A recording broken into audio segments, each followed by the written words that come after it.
సీతకు తెలియజేసి వెళ్దాం. చెప్పండి స్వామి. మా నాన్నగారు చెప్పినట్టు నేను 14 సంవత్సరాలు వనవాసానికి వెళ్తున్నాను. తండ్రి గారు తల్లి గారు జాగ్రత్త. స్వామి మీరెక్కడికి వెళ్తే నేను అక్కడికే వస్తా. వద్దు సీత, అక్కడ క్రూర మృగాలుంటాయి, నువ్వు అక్కడ ఉండలేవు. స్వామి మీరెక్కడ ఉంటే నేను అక్కడే. సరే సీత, నీ ఇష్టం. అన్నయ్య, లక్ష్మణ నువ్వెక్కడికి? నీతో పాటు నేను వస్తా అన్నయ్య. వద్దు లక్ష్మణ, నీ భార్య ఇబ్బంది పడుతుంది. అక్కడ తల్లి గారిని తండ్రి గారిని నువ్వే చూసుకోవాలి. వాళ్ళని చూసుకోవడానికి భరతుడు శతనజ్ఞుడు ఉన్నారన్నయ్య. నీ ఇష్టం లక్ష్మణ. ఏమైంది సీత?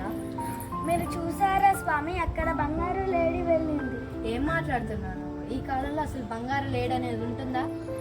లేదు స్వామి, నేను చూసాను. నాకు ఎట్లా ఒకటి దాంతో ఆడుకోబుద్ధి అవుతుంది.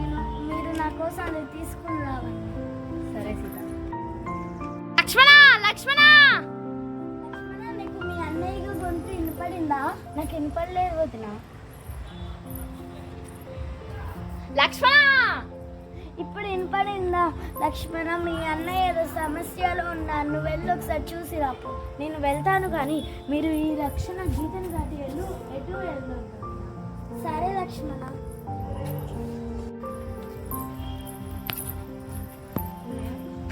లక్ష్మణ, నువ్వు ఎక్కడికి వచ్చావు? వదిన నేను చూసుకోమని చెప్పా కదా.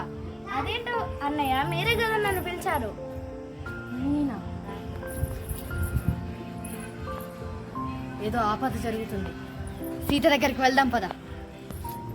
పదండి అన్నయ్య. తల్లి సరే స్వామి.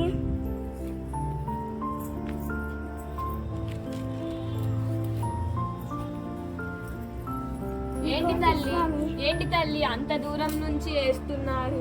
కొంచెం దగ్గరకు వచ్చి వేయొచ్చు కదా. నా మరిది చెప్పాడు, ఈ గీత దాటి బయటికి రావద్దన్నాడు స్వామి. మీ ఇంటికి వచ్చిన అతిథిని ఇలానేనా అవమానించేది? అలా కాదు స్వామి. నీ భర్తకి శాపం పెట్టమంటావా తల్లి? వద్దు స్వామి, నేనే బయటికి వచ్చి ఇస్తా.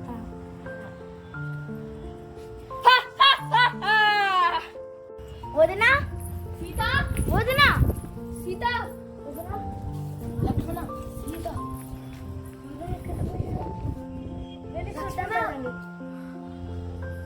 వదినా, ఇది చూసేటివా? మీ వదిన పూస. అవునన్నయ్య, వీటిని వెంబడించి మనము వెళ్దాం. రామాయణం బాగుందా గైస్? ఇది ఆఫ్ అయిపోయింది, సెకండ్ పార్ట్ కూడా ఉంది, రేపు వచ్చింది, కంపల్సరీ చూడాలి. అండ్ సబ్స్క్రైబ్ చేయడం మర్చిపోకండి. Bye bye.